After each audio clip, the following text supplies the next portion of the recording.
Hey, salut à toutes et à tous, bienvenue pour cet épisode numéro 9 d'Histoire de Parc. Ça fait vraiment plaisir de vous retrouver pour ce type de vidéo, ça faisait vraiment longtemps que j'avais envie d'en ressortir un nouveau. Et aujourd'hui je vais vous parler d'un personnage qui a marqué l'histoire des parcs d'attractions et qui est le créateur d'une des plus grosses multinationales aujourd'hui. Je vais vous parler de Walt Disney.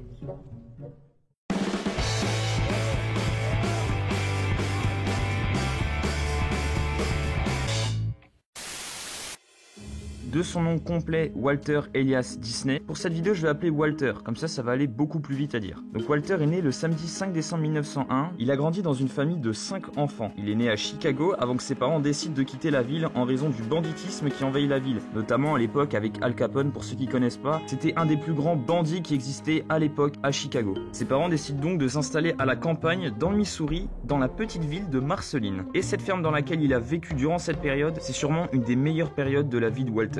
Parce que c'est à cette période qu'il a découvert l'amour pour la nature, l'amour de la lecture, l'amour pour les trains et aussi surtout pour le dessin. En gros, si vous voulez, cette période c'est un élément déclencheur du gros côté rêveur de Walter. Le petit problème, c'est qu'en raison de plusieurs gros problèmes qui atteignent la famille Disney, la famille quitte Marceline pour aller à Kansas City. Mais cette période est sûrement l'un des épisodes les plus durs de la vie de Walter, parce que c'était qu'un enfant, il avait 10 ans, il a dû quitter la ferme dans laquelle il a grandi, la ferme qu'il a aimée, qui lui a permis d'aimer la nature, d'aimer la lecture et tout ce que je vous ai dit précédemment, pour arriver à la ville et se mettre à travailler alors qu'il était qu'un simple enfant. En plus de ça, avec les embrouilles dans la famille, ses frères se mettent à quitter la ville les uns après les autres, son père pète des câbles, donc il commence à vraiment en avoir marre de cette vie et il en a marre du travail tout simplement. Lui, il aurait vraiment voulu rester dans la ferme, dans le Missouri, pour pouvoir garder son petit côté rêveur et faire avoir une enfance tout à fait normale et épanouie. Et du coup, avec tous ces problèmes qu'il a dans sa vie à cette période, c'est à ce moment-là qu'il se réfugie dans le dessin pour oublier.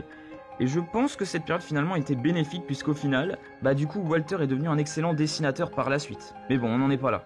À 16 ans, après avoir testé différents travails dans sa vie, il est engagé au bureau de poste du coin après leur avoir menti sur son âge. En gros, Walter, c'était un petit œuf quand on y pense. Et en plus de ça, il aurait eu le droit de conduire une camionnette sans avoir appris à conduire. Ça me rappelle un film.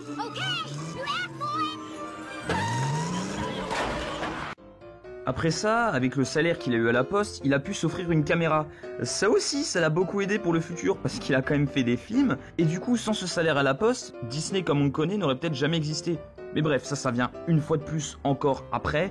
On reste dans sa vie quand il est adolescent. Du coup, c'est à cette période qu'il crée ses premiers petits films en se déguisant dans un des personnages qu'il aime le plus, à savoir Charlie Chaplin. Ah oui, à l'époque ça cartonnait Charlie Chaplin. Ensuite, quelques temps après l'armistice, Walter décide de partir pour la France. Donc il a énormément voyagé en France, il est passé à Strasbourg, il est passé à Marseille, tout près de Nice également. Donc il a vraiment fait un gros voyage dans toute la France, il a traversé toute la France et il a vraiment adoré la culture française. D'ailleurs, cet amour pour la France lui donnera par la suite énormément d'idées pour beaucoup de ses dessins animés.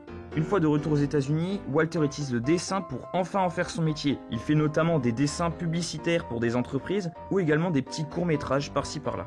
Et c'est à cette période qu'il crée également en parallèle ses propres dessins animés, les très célèbres Newman Locograms, où chaque épisode raconte une nouvelle histoire, comme le petit chaperon rouge qui est le premier de toute cette lignée, ou encore le dernier qui est Cendrillon. Du coup, à la fin de cette petite série, il retourne faire des films publicitaires pour des particuliers, mais aussi d'autres courts-métrages faits par ses soins. Mais étant ensuite en faillite, il part pour Hollywood, où il crée avec son frère Roy la Disney Brothers Studio, qui deviendra du coup par la suite la très célèbre Walt Disney Studio, où est notamment produit la collection Alice Comedies, où est par exemple né Oswald le lapin. Mais le petit problème, c'est qu'avec son lapin Oswald, Disney a eu des problèmes avec Universal étant donné qu'il était lié avec eux par des contrats. Et en fait, du coup, à cause de ce contrat, Universal déclare que le lapin appartient à Universal et non pas à Walter. Et du coup, c'est là qu'il doit laisser tomber à contre-cœur le personnage d'Oswald, qui aurait peut-être pu lui offrir un succès bien avant ça. Mais c'est un jour en prenant le train pour rentrer chez lui que Disney griffonne sur un bout de papier, une petite souris comme ça, qu'il décide d'appeler Mortimer, mais c'est sa femme Liliane qui lui conseille par la suite d'appeler plutôt la souris Mickey, étant donné que le nom est un petit peu plus accrocheur. Et du coup, c'est là qu'est née la très célèbre Mickey Mouse. Alors il ressortira par la suite 3 épisodes d'Oswald, bien que les droits ne reviennent pas à Disney mais à Universal. Il sort ensuite le tout premier cartoon où Mickey fait son apparition, le cartoon s'appelle L'Avion Fou. Mais le dessin animé qui aura fait le plus connaître Mickey, c'est surtout le court-métrage appelé Willy le bateau à vapeur, sorti le 18 novembre 1928 avec le célèbre Mickey sifflant au gouvernail d'un bateau. Ensuite, avec les années, Disney a de plus en plus de succès auprès du public et il sort le 21 décembre 1937 son tout premier long-métrage appelé Blanche-Neige et les 7 nains, qui lui vaudra une fois de plus un énorme succès. Après tout ça, Disney devient une énorme entreprise de films et de produits dérivés, avec des films qui sont sortis comme par exemple Peter Pan, Bambi, Pinocchio, La Belle au Bois dormant, Alice au Pays des Merveilles et tout plein d'autres que vous connaissez sûrement. Et enfin, un beau jour, il est arrivé ce qui devait arriver. Walt Disney pense à un endroit familial où les petits comme les grands pourraient passer une journée dans un univers créé par ses soins, et à Anaheim, le 17 juillet 1955, est inauguré Disneyland. Ça y est, on y est enfin. À l'ouverture, le parc est divisé en 5 parties qui sont Main Street, avec ses décors américains, Adventureland, sur une thématique de jungle et de pays de l'aventure, Fantasyland, qui est le pays des contes de fées et du merveilleux, Frontierland, thématisé sur le western, et enfin Tomorrowland, qui est la zone qui imagine le futur avec une vision des années 60.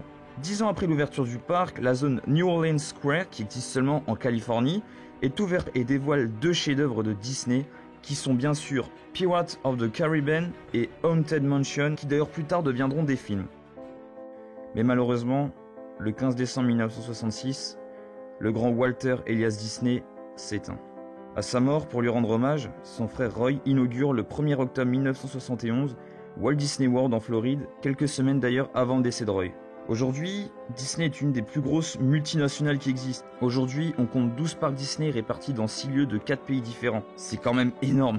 Et pour finir cette vidéo, je pourrais dire que Disney est l'inventeur des parcs à thème qui nous font autant rêver et le créateur du rêve de millions de personnes. En tout cas, moi ça m'a fait vraiment plaisir de sortir cet épisode d'Histoire de Parc, j'avais très envie de le faire. J'espère que vous aurez appris pas mal de choses, mais en tout cas j'espère que ça vous aura plu. N'hésitez pas à me suivre sur tous les réseaux sociaux où je suis, ils s'affichent tous les 3 ici, voilà, Snapchat, Facebook, Instagram. Et sur ce, je vous dis salut à toutes et à tous.